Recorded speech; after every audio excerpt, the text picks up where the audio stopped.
கடவுள் ஏன் கல்லானான்? மனம் கல்லாய் போன மனிதர்களாலே. கடவுள் ஏன் கல்லானான்? மனம் கல்லாய் போன மனிதர்களாலே.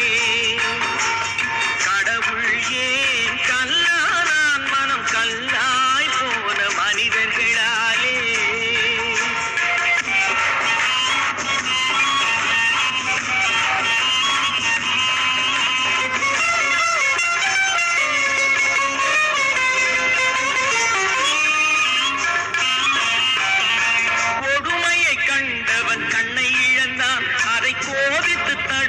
சொல்லை இழந்தான்.